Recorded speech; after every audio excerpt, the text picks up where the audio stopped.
Bugün ələ alacağımız mövzu bu qısa vaxt ərzində insanlıq ailəsinin ümumbəşəri ən önəmli məsələlərdən biri olan valideyn haqlarıdır. Quran-ı Kərim bir çox ayədə ata və ananın, valideynin, hüquqların, haqların biz insanlıq üçün, biz övladlar üçün önə çəkir və Allahın əmrləri var bu barədə. Biri də İsra surəsinin 23 və 24-cü ayələrində uca Rəbbimiz belə buyurur, sevgili Peyğəmbərimizin dili ilə biz insanlığa, ümmətə, müsəlmanlara və ümumiyyətlə bütün bəşərə, qiyamətə qədər gəlib gedəcək insanlığa bu məsələnin ciddiyyətin ayədə bu cür çatdırır. Bismillahirrahmanirrahim. Və qəda Rabbuka əllə ta'budu illə iyyəhu və bil valideyni ihsana imma يبلغن عندك الكبر أحدهما أو كلاهما فلا تقل لهما أف ولا تنهرهما وقل لهما قولا كريما واخفض لهما جناح الذل من الرحمة وقل ربي ارحمهما كما ربياني صغيرا صدق الله العلي العظيم. Rəbbin yalnız ona ibadət etməyi və ata-anaya yaxşılıq etməyi əmr eləyir, ya Peyğəmbər. Əgər onlardan biri və ya hər ikisi sənin huzurunda, sənin yanında qocalıq yaşına gəlib çatarlarsa, onlara uf belə demə, onları danlama və onlara xoş söz söylə. 24-cü ayədə belə buyurur, onlara mərhəmətlə, təvazökarlıq qanadını aç və de ki, ey Rəbbim, onlar məni kiçik olanda necə tərbiyə elədilərsə, sən də onlara rəhm elə. Əziz və dəyərli qardaşlar, Allah bu ayədə birinci bizi özünə itaətə, tövhidə, Allaha ibadətə çağırır. Və bu tövhid şuurunun davamıca, ardıca isə Allah bizə valideynin haqqın və hüququn çatdırır və buyurur ki, Allaha ibadətdən sonra, tövhiddən sonra valideynin yeryüzündəki haqqı Allahın haqqı ilə bərabərdir, bunu unutmayın. Elə olmasın ki, Allaha ibadət eləyin, amma valideyninizin qədrini bilməyin. Valideyninizi danın, hörmətsizlik eləyin, incidin, belə yaşamayın. Və valideynin haqqı Allah haqqından sonra ən önəmli məsələdir. Çünki insanın bu dünyada maddi və mənəvi əldə elədikləri nələri varsa, bunların hamısının səbəbi onun valideynləridir. Valideynin qayğısı, valideynin zəhməti, əziyyəti, himayəsi olmasa, düşünün bir övlad necə böyüyə bilər, nə cür o təkminləşə bilər, necə irşad eləyə bilər, maddi və mənəvi. Və ardıca Allah bu həqiqəti bizə çatdırandan sonra buyurur, fələ təqul ləhumə uffin, onlara iki hərfdən ibarət olan ibarə işlədir Quran-ı Kərim. Uf belə onlara deməyin. Quran bu qədər məsələnin xırdalığına qədər gedir və bizə göstərir ki, nəinki valideynin üzərinə qışqırmaq, nəinki valideynə acı söz söyləmək, nəinki valideynin qəlbini sındırmaq, nəinki valideyndən üz çevirmək, imtina eləmək, onu küçələrə, qapılara atmaq. Onlara deyir, o sənə bir şey söyləyəndə uf belə demə, iki hərfdən ibarətdir. İmam Cəfər Sadiq əleyhissalam ağamız buyurur bir hədisində ki, əgər bundan da yüngül, bundan da asan bir ibarə, ifadə olsaydı Allah Quranda onu işlədərdi. Yoxdur bundan bir yüngül bir söz ki, Allah bunu işlədib Quran-ı Kərimində. Və buyurur ki, bizə valideynlərimizin, ata və analarımızın qocalıq çağın Quran bizə, Allah bizə xüsusilə dönə-dönə vurğulayır və buyurur ki, elə ki, sənin gözünün qabağında onlar gəldilər, bir yaşa yetişdilər ki, artıq qocalıblar, artıq saçları ağarıb, taqətləri gedib, bədənlərinin gücü, qüvvəti tükənib və fiziki və ruhu baxımdan geriliyiblər, onlar zəifliyiblər. İndi elə bir zamana gəlib çatıblar ki, uşaq vaxtı onlar sənin nazıvı çəkirdilər. Uşaq vaxtı onlar sənin dalınca düşürdülər. Uşaq vaxtı onlar sən üçün əziyyətə qatlanırdılar. Sən üçün nigaran olurdular, ana yuxusun qaçıdırdı. Haçan gələcək, görəsən harda qaldı? 5 dəfə bəzən indi görsən analar yığırlar, hardasan? Çünki bu ananın fitrətində var bu qayğı, məhəbbət, mərhəmət, sevgi, himayədarlıq. İndi düşün, bunlar bir vaxta gəlib çatıblar ki, bunlar özü uşaqlaşıblar. İndi sən övlad gərək bunların nazı ilə oynayasan. Sən gərək bunların qulluğunda dayanasan. İndi bunlar kövrək olublar. Və bunlar sən qüdrətlənmisən, indi sən gərək bunların qulluğunda dayanasan, bunlara dəyər verəsən. Bu məsələdə onlara gözəl şəkildə xidmət eləyəsən və İslam deyir, sən övlad, əgər bunu eləyə bilsin, bil ki, sənin elədiyin bu xidmət Allah yolunda ibadətə bərabərdir, hədislər buyurur. O ki, namaz qılısan, oruç tutusan, həccə gedirsən, atanın və ananın bir yaşa ki, gəldilər, çatdılar, sən övlad olaraq xidmət eləsin ləyaqətlə, gözəl şəkildə, onlar səndən razı qalsalar, bil ki, sənin bu xidmətin qıldığın namaz qədərdir, həccün qədərdir, qəbul olunmuş həcc qədərdir, ibadət qədərdir. Allah sənin əməl dəftəri və bunu bu cür yazacaq. Və ardıca ayə bizə görün nə deyir? Vəxfid ləhumə cənəhəz-zulli minər-rəhmə deyir, mərhəmət və rəhmət, təvazökarlıq qanadları onların üzərinə aç. Görün, Allah nəyə nisbət verir? Elə ki, bir quşu görərsən, bir heyvanı görərsən, qazı görərsən, toyuğu görərsən, balaların müdafiə eləmək üçün necə qanadlarını açır?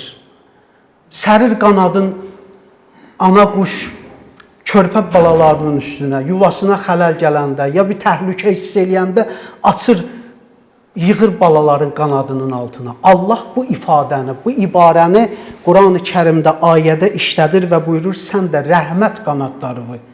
Onlar o ki, gəldilər, o yaşa çatdılar, sən də valideynlərin üzərinə rəhmət qanadları aç, sər, onları bu cür qoru. Heyvan balasını qoruyan kimi, sən də onları o cür qoru, onlar üçün qayğı göstər. Təvazökarlıq elə valideynin qarşısında. Və bu ayə bizə onu göstərir ki, həmin bu ifadə bizə onu göstərir ki, özünü valideynin yanında üstün tutma. Onlar indi bugün zəifləyiblər deyə, qüdrətləri, imkanları əllərindən çıxıb deyə, sənin biraz imkanın yaxşıdırsa, onları zəif bilmə, zəif görmə və mənliyə qapılma. Valideyn qarşısında elə itaət elə ki, və bu itaət təvazökarlıqla olsun və onlara qarşı sərtlik göstərmə, incitmə, yumuşaq dillə danış, sevgi ilə onlara xidmət elə, qayğı ilə onlara xidmət elə. İmam Həzrəti Əmir əl-Möminin Əli əleyhissalam bir hədisində belə buyurur, valideyninin üzünə mərhəmətlə baxmaq qəbul olunmuş ibadətdir. Bayaq da qeyd elədim, valideynin üzünə mərhəmətlə, şəfqətlə, sevgi ilə, qayğı ilə baxmaq deyir, qəbul olunmuş ibadətdir. İndi görün, bir nəzər, bir baxış belə Allah yanında bu qədər dəyərlidirsə, indi görsən, onların qulluğunda, xidmətində dayananda Allah sənə nələrin savabını bəxş eləyəcək. Allah sənə nələri hədiyyə verəcək, əvəzini necə verəcək. Və ardıca ayə belə buyurdu. Ayə buyurdu ki, və qul Rəbbi irhəmhumə kəmə Rəbbəyəni sağirə. Allah, indi deyir, dua elə onlar üçün. Bununla da yetinmə, xidmətinlə öyünmə, hələ otur onlar üçün dua da elə. Allaha onlar üçün yalvar, yaxar, necə yalvar, yaxar. Denən ki, ilahi, onlar mən uşaq olanda mən üçün necə qulluq eləyirdilər, mənə necə qayğı göstərirdi. Allah, sən də onlara rəhmət elə. Allah rəhmətini onlara şamil elə. Allah onları salamat elə. Allah onlara şəfa ver. Bu cür valideynləri və dua elə. Əməldə yox, dilində də onları unutma. Zikrində də onları unutma. Və dünyada, təkcə bu dünyaya aiddir, yox, deyir, dünyadan gedəndən də sonra duavı əsirgəmə. Sədəqələri əsirgəmə. Onlar üçün xeyratı əsirgəmə. Daim onları zikrində, şükründə, dualarında yad elə. İslam təkcə insana diriliyində qiymət vermir. İslam insanın ruhuna qiymət verir. Deyir, onların ruhunu da belə yaddan çıxartma. Çünki o elə bir əzab-əziyyətə qatlanıb ki, sənin üçün dünyada sənə haqqın yoxdur onları unudasan, yaddan çıxardasan. Əziz qardaşlar, bu zikr elədiyim ayə Həzrəti Peyğəmbərimiz Rəsul-i Əkrəm sallallahu aleyhi və alihi və səlləmə enən zaman, Ərəbistan yarımadasına baxdığımız zaman, o cəhalət dövrünə baxdığımız zaman biz nələri müşahidə edirik? Bu ayə niyə endi? Səbəb nə idi ki, Allah öz itaəti ilə, tövhid şuuru ilə yanaşı valideynin haqqın insanlığa bu qədər çatdırdı. Cəmiyyətə bu qədər dərinliyinə qədər çatdırdı.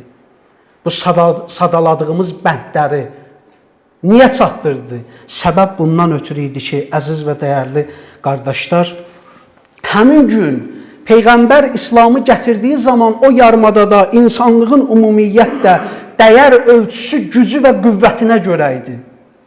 O gün o yaşanan cəmiyyətdə, cəhalət dövründə, cahiliyyət dövründə onların düşüncəsində mərhəmət yox. Kimin gücü var idisə onun gücünə görə, qüdrətinə görə onunla davranırdılar. Hörməti ona görə qoyurdular qarşısındakı insana ki, əsilli, nəsəbli insandırsa, ticarətdə üstündürsə, varı dövləti çoxdursa, ona daha çox dəyər verirdilər. İndi bugün də belədir, bugünün də heç bir o dövrdən fərqi yoxdur. Görürsən, bəzən bir fəqir kasıb gələndə heç salamı da ona qıymırlar. Amma bir varlı gəlsin, girsin məclisə, az qalırlar, dursunlar, ayağına qaçsınlar.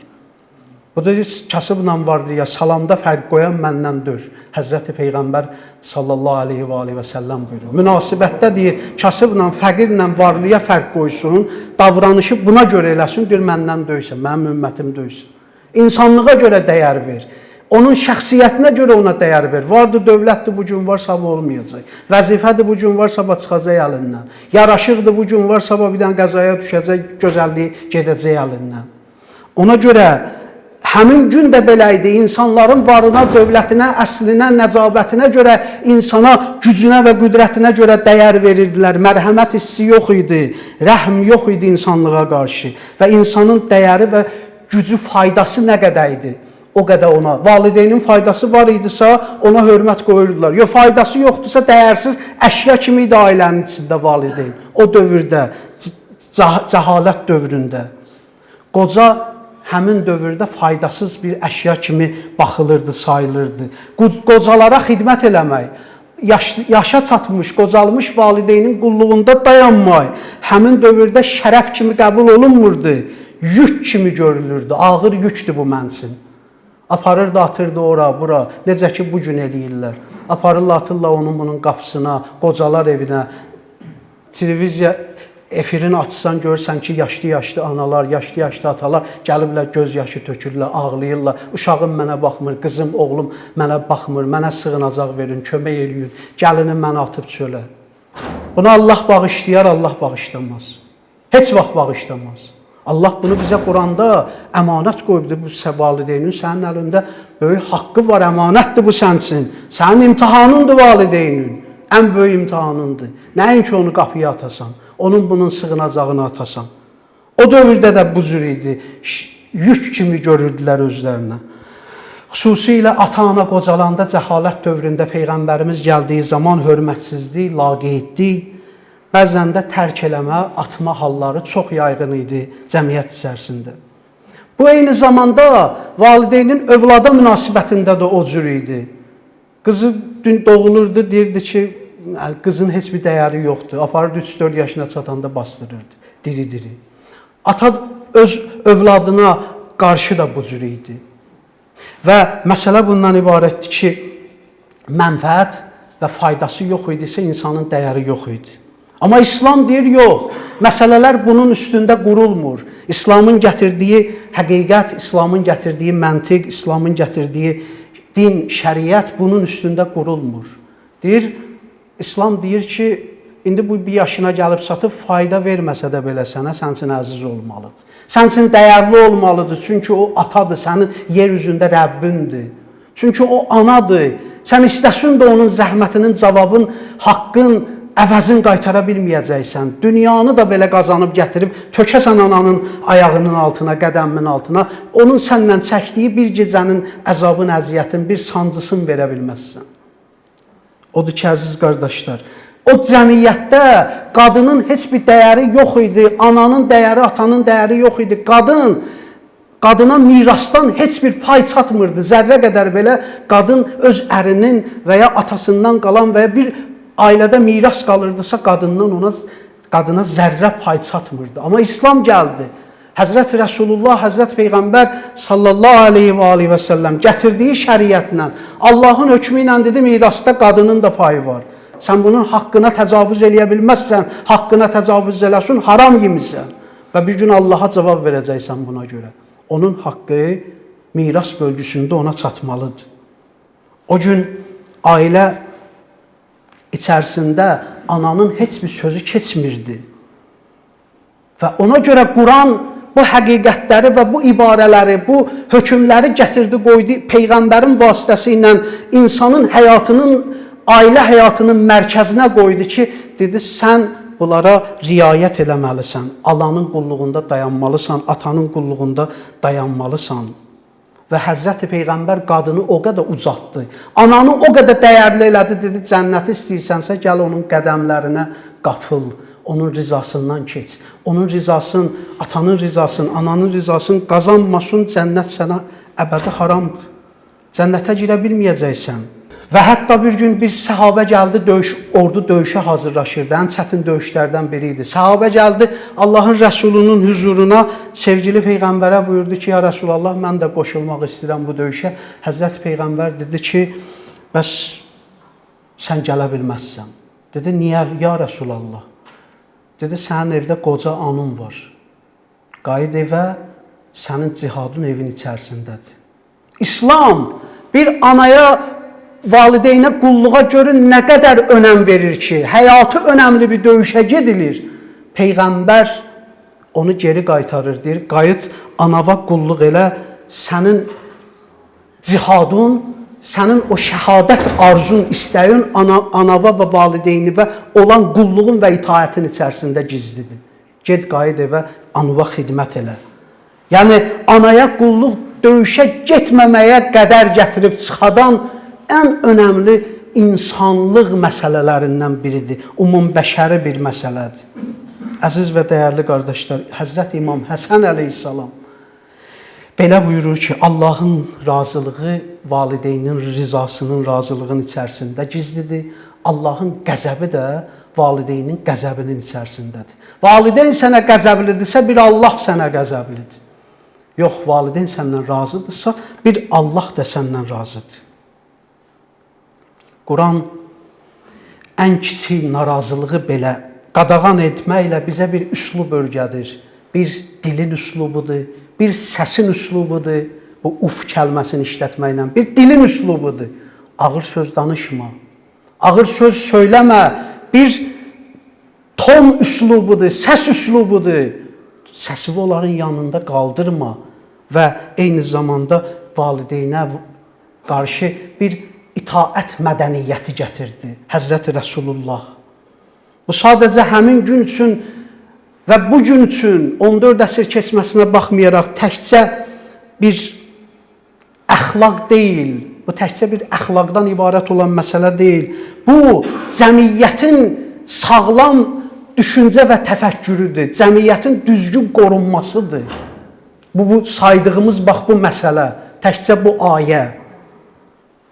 Və bu ayə gəldiyi zaman, Peyğəmbər bu həqiqəti insanlığa çatdırdığı zaman, valideynin hüququn insanlığa çatdırdığı zaman, Peyğəmbər gətirdiyi bu həqiqətlə insanlığa öyrətdi ki, güc mədəniyyəti, zorakılıq mədəniyyəti mərhəmətlə əvəz olunmalıdır. Valideynə, ümumiyyətlə insana sən və güc və zorakılıq eləyə bilməzsən. Əvəzində sən insana mərhəmət duyğusu ilə, sevgi və qayğı ilə insanlığa yanaşmalısan, valideynə yanaşmalısan. Və Peyğəmbər gəldi, bir dənə söz dedi, bir hədis dedi. Dedi, valideynə mərhəmətlə, məhəbbətlə, sevgi ilə baxmaq ibadətdir. Bax, yenə də bunu təkrar eləyirəm. Peyğəmbərin sözü bu idi. Cahiliyyət güclünü ucaldırdı. O dövr Peyğəmbər gəlməmişdən öncə cəhalət dövrü güclünü və qüdrəti olanı ucaldırdı. Amma Peyğəmbər zəifi əzirdi. Peyğəmbər gəldi və gətirdiyi İslam və şəriət Quran dedi ki, zəifə, fəqirə, gücsüzə xidmət eləmək ibadətdir. Və qocaya səbr eləmək, valideynin o ahıl vaxtında ona səbr eləmək, dözmək, onun qulluğunda dayanmaq imanın ən böyük əlamətidir. Peyğəmbər bu cür bunu insanlığa çatdırdı. Və bir hədisində buyurur ki, ağ saqqallıya hörmət edən bilsin ki, Allaha hörmət eləyib. Yer üzündə ağ saqqala və ağ birçəyə hörmət qoyan bilsin ki, aləmlərin Rəbbi olan Allaha hörmət qoyub. Məryəm surəsinin 14-cü ayəsində sevgili Peyğəmbərimizə enən bu ayədə Allah belə buyurur. Bu ayə Həzrəti Yəhya əleyhissalamla bağlı, Yəhya Peyğəmbərlə bağlı Quranın ayəsidir. Allah Yəhya Peyğəmbəri vəsf eləyir. Quranında ümmətə, insanlara öz Peyğəmbərin tərif eləyir və onun sifətlərini sadaladığı zaman buyurur: "Və bərrən bi valideyhi və ləm yekun cəbbarən asiyyə." O Yəhya Həzrəti Yəhya əleyhissalam o şəxsiyyət idi ki, Allah deyir, o ata-anasına çox yaxşılıq edən və təkəbbürlü, asi olmayan bir şəxsidir. Peyğəmbərin ən önəmli xüsusiyyətin, sifətin önə çəkir və buyurur ki, o atasına və anasına həddən ziyadə, həddən çox yaxşılıq eləyən idi və qəlbinə və həyatına təkəbbürü buraxmayan, heç vaxtda asi olmayan bir Peyğəmbər idi. Əziz və dəyərli qardaşlar, elmin sahibi idi, hikmətin sahibi idi, səbrin sahibi idi, Allahın elçisi idi. Bütün bunlar bir tərəfə Allah görün onu hansı xüsusiyyəti ilə bizə tanıtdırır. Və ayənin içərisində və bərrən bi valideyhi, bərr sözü işlənir. Bu sözün mənası bundan ibarətdir ki, bu sözün içərisində 3 dənə xüsusiyyət var. Niyə ayə bu sözü seçib işlədib? Allahın hikməti görün nə qədər böyük və əzəmətlidir ki, bu ifadəni gətirib burada işlədib. Bu ifadənin içərisində 3 xüsusiyyət var, 3 özəlliyi var. Bir elədiyin yaxşılıq gərək davamlı olsun. Yəni bir dəfə yaxşılıq elədin, 1 il elədin, 1 ay elədin, ondan sonra da yaxşılığı kəsdin, saxladın, deyir, yox. Sən o mömindən döysən, sən o sifətə sahib ola bilməzsən. 1 ay bax, 5 ay bax, sonra da bez, apar qoy bunun qapısına, qocalar evinə, deyir, yox, bu cür olma. Bu elədiyin yaxşılığı valideyn və ya sən ölənə qədər davam eləyəcəksən. Bu ifadənin içərisində bir davamlılıq var. 2, elədiyin yaxşılığı səmimiyyətlə eləyəcəksən. İxlasla eləyəcəksən və içərisinə heç bir riya qarışdırmayacaqsan. Nəyəsə xatir yox. Pulu var idi, sən üçün valideyn əziz idi, malı mülkü var idi, əziz idi. İndi bu gün kasıblayıb, indi sən üçün dəyərsiz olub, yox. Onda bu ixlas olmadı. Bu səmimi olmadı, yox, belə olmur. Bir, davamlı olmalıdır yaxşılığın. 2, səmimi və ixlaslı olmalıdır. 3, bu yaxşılığın içərisində fədakarlıq ruhu olmalıdır. Özünü fəda eləyəcək qədər valideynə qurban olmalısan. Anaya, ataya, canın çıxana qədər qurban olmalısan. Bu cür yanaşmalısan məsələyə. Niyə Allah bu ifadədən sonra deyir, dərhal gəlir, təkəbbürlü döydü və asi olmadı. Bunun hikməti Əhl-i Beyt imamlarımızın hədisində və təfsir alimlərinin bu ayəyə yanaşmasının içərisində buyurur ki, valideynə asi olan şəxs bilsin ki, içində təkəbbür var. Hədislər və təfsir buyurur ki, bu məsələdə valideyninə asi olan, onun əmrindən çıxan, bilsin ki, içində təkəbbür baş qaldırıb, havası şeytandandır. İçində olan duyğular şeytanıdır, rəhmanıdır. Və valideynə xidmət eləmək isə bunun əksi olaraq. Bilsin ki, o insan nəfsin qoyub ayaqlarının altına tapdalayıb üstündən keçib. Əgər valideynin haqqını əziz tutub ona xidmət eləyə bilirsə və bu davamlıdırsa və bu əbədidirsə, həmişədirsə, ölənə qədərdirsə və fədakarcasınadırsa, bilsin ki, o nəfsin tapdalayıb üstündən keçib. Şeytanı əzib uzaqlaşdırıb özündən. Və İmam Sadiq əleyhissalam buyurur ki, valideynə yaxşılıq eləyən insan qəlbi təkəbbürdən uzaq olar. O mənəmçilikdən, qürurdan, təkəbbürdən uzaq olar.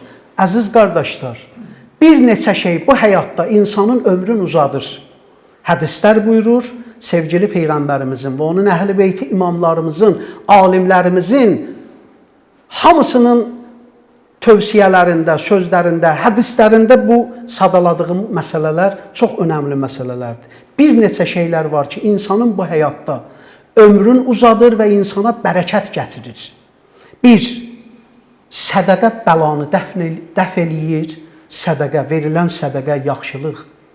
Bəlanı dəf eləyir, müsibəti dəf eləyir. Başa gələcək bəlaları səndən uzaqlaşdırır və ömrünü uzadır. Ona görə İslam deyir, çox sədəqə ver.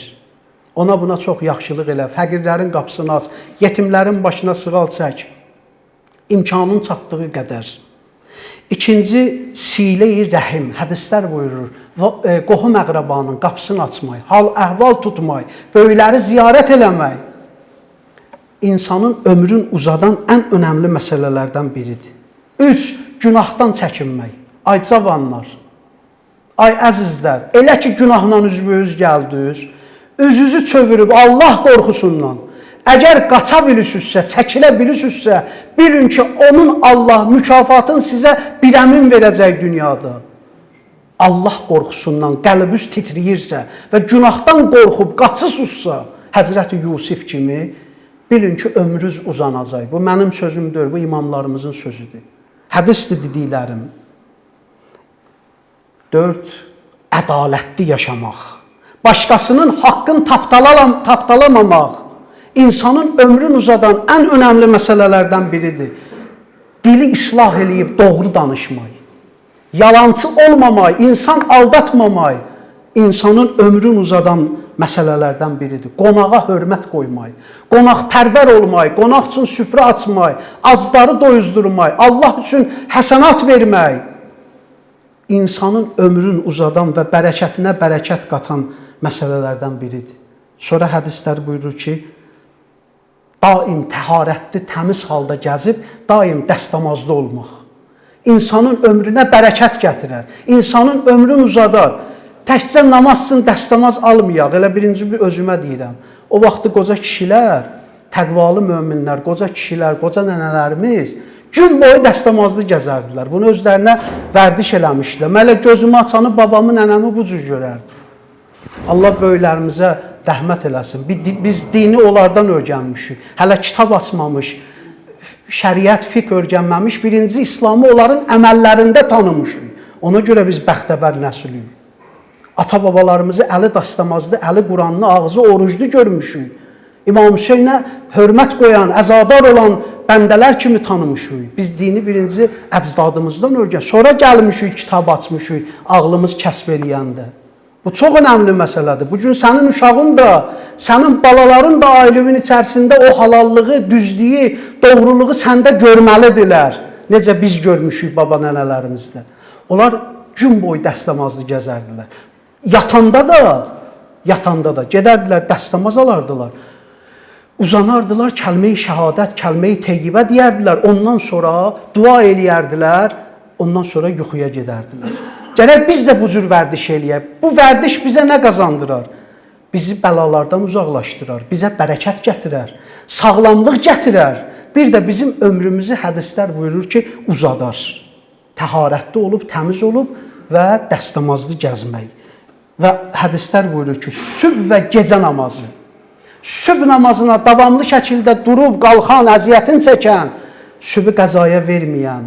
İndi olar birdən kiminsə sübh qəzaya gedər hansısa səbəbdən, əlində olmayan bir səbəb üzündən, amma davamlı olaraq sübhə qalxan, gecə namazlarına duran insanın ömrü nurlanar.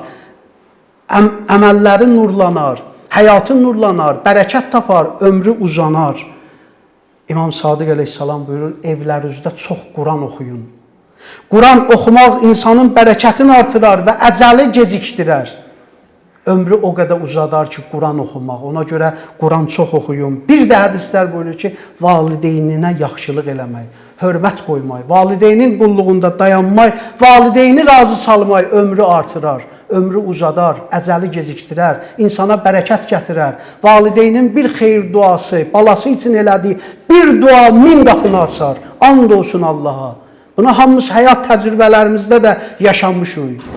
Valideynin bir duası bəlanın qabağını alar. Valideynin bir nifrini səni bütün rəhmətdən ayrı salar. Səni cənnətdən uzaq salar. Ona görə İmam Zeynul Abidin əleyhissalam Hüquq risaləsində valideynin haqqı bölümündə bəhsində belə bir ifadə işlədirdir. Ananın haqqı, bu haqda danışır, ananın haqqı deyir ki, bil ki, anan səni elə yerdə daşıdı ki, anan səni elə yerdə daşıdı və əziyyətini çəkdi ki, heç kim orada daşıya bilməz. Siz Allah sizə sual verirəm. Nə qədər insan görə bilərsiniz, yükü götürüb qarnına bağlayıb aparır. Heç istəsə də eləyə bilməz. Ağır bir yükü, insan yükü daşımaq üçün qoyar kürəyinə, qoyar çiyninə.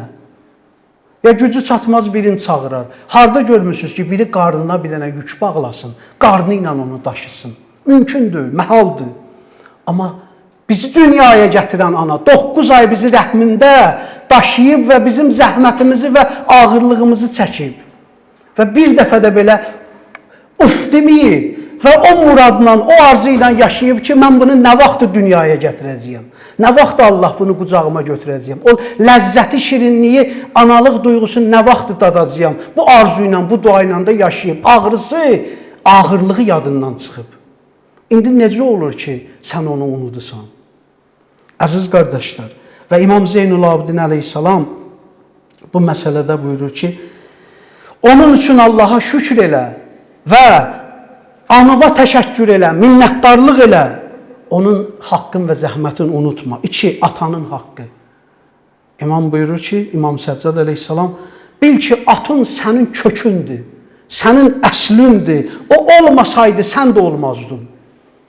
Və bil ki, ata o kişidir ki, səni böyütmək üçün gedir, Bismillah deyir, səhərdən axşama kimi əzabə, əziyyətə qatlanır. Onun bunun sözün minnətini eşidir. Evin içərisinə qapıdan bir tikə halal ruzu salıb balaların qidalandırmaq üçün, halal süfrə evdə açılması üçün. Atadır bu əziyyətə qatlanan. Ona görə deyir, o olmasaydı sən də olmazdın. İbn Məsud gəldi bir gün Peyğəmbərin huzuruna, dedi, atam, anam sənə fəda olsun, ya Rəsulallah. Allah yanında ən sevimli əməl hansıdır? Və Peyğəmbər sallallahu aleyhi və səlləm cavabında belə buyurdu. Vaxtında qılınan namaz və ata-anaya edilən yaxşılıq. Görün, Peyğəmbər nəyi nə ilə bərabər tutdu? Gətirdi yenə də Allaha ibadətlə, itaətlə, valideynə itaəti qoydu tərəzinin bir gözünə. Çünki onun sözü Quranla üst-üstə düşməli idi. O özündən bir söz söyləmirdi. Dedi, ata-anaya yaxşılıq və vaxtında qılınan namaz. Ki, bu namaz qədər önəmli məsələdir. Əziz və dəyərli qardaşlar, İmam Cəfər Sadiq əleyhissalam buyurur ki, valideyninizlə xoş rəftar olun ki, bir gün gələndə övladlarınız da sizə o cür olacaq. Sən bu gün valideyni və nə cür hörmət qoysan, gün gələcək, dünyanın qanunu bu cürdür və övladın da sənə o cür davranacaq, valideyninə təşəkkür eləməyən, Allaha şükür eləməyi bacarmayan bəndədir. Ata-anaya yaxşılıq elə, İslam deyir, hətta müşrik olsalar belə. Bir dənə yerdə istisna qoyub, qalan bütün hallarda sən ona itaət eləməlisən, yaxşılıq eləməlisən, müşrik olsa, Allaha haşa şərik qoşsa belə, sən valideyninə qarşı çıxa bilməzsən. Bir dənə yerdə istisna şəriət qoyub, valideynin sözü səni Allahdan uzaq salacaqsa. Deyək, sən namaz qılan övladsan, Allah uzaq eləsin, ata ateist, müşrikdir, kafirdir, inkar eləyir. Deyir, yenə də qulluğunda dayan. Bir dənə yerdən istisna, o ki, o sənə desə ki, bu əməli elə və o əməli eləmək səni İslamdan, Allahdan uzaq salacaqsa, günahdırsa, Allahın haram buyurduğu məsələdirsə, bir dənə orada onun sözündən çıxa bilərsin. Qalan bütün məsələlərdə qulluğunda dayanmaq, itaətində dayanmaq, sözünü eşitmək, hörmətini saxlamaq, qayğısında dayanmaq sən oğula, övlada, qıza vacibdir. Əziz və dəyərli qardaşlar, niyə Quran bu məsələni önə alır? Niyə Peyğəmbərimiz gəldi və bu məsələni cəmiyyətin içərisində bərqərar elədi? Ona görə ki, bu məsələ birbaşa ailənin sütunu ilə bağlı məsələdir. Ata və ananı qorumaq, çölə atmamaq, dəyərin haqqını vermək, ailə məsələsidir, ailənin sütunudur. Ailə insanlığın, belə deyək, kiçik cəmiyyətdir. Bugün biz cəmiyyəti qınıyırıqsa, birinci öz evimizin içinə baxmalıyıq. Biz harda valideynlər, harda hansı səhvləri buraxırıq ki, övladlarımız gedir, məsələn, əyri yollara düşür, əyri düşüncələrə, ideologiyalara qurşanır. Harda səhv elədik biz? Nəyi düz eləmədik? Ona görə deyir, İslam deyir ki, ailə kiçik ümmətdir, kiçik cəmiyyətdir, ailə kiçik xalqdır. Xalq və cəmiyyət, ümmət ailələrdən təşkil olunur. Ailədən çıxan övlad gedir, atanı, ananı cəmiyyətin içərisində təmsil eləyir, ailəsini təmsil eləyir. Ailə dağılarsa, İslam deyir, ailə dağılarsa, ailənin sütunu çökərsə, cəmiyyət dağılacaq. Cəmiyyət dağılmağa məhkumdur. Ona görə ailəni qorumaq, ümməti qorumaqdır. Ailəni qorumaq, xalqı qorumaqdır. Ailəni qorumaq, bəşəri qorumaqdır. İnsanlığı qorumaqdır, gələcəyi qorumaqdır. Ona görə bu əmrlər olmasaydı, bugün İslam olmazdı. Bugün ümmət şuuru olmazdı, bugün müsəlmançılıq olmazdı, bugün ailə dəyərləri olmazdı. Allahın verir izzətinə və cəlalına, Allah bu dəyərləri qoruyub saxlamağı bizə nəsib eləsin. Allah dinin, Quranın, Peyğəmbərin bu həqiqətin evlərimizdə yaşayıb və yaşatmağı bizə nəsib eləsin. Allah balalarımızı pis yollardan, pis vərdişlərdən, əyri yollardan və günahlardan uzaq eləsin. Allah xalqımızı və cəmiyyətimizi qorusun. Allahın verir izzətinə və cəlalına, Allah bizi, xalqımızı, ailələrimizi, vətənimizi yerin göyün afat-ı vəliyyatından, ağla gələn gəlməyən bəlalardan, müsibətlərdən uzaq eləsin.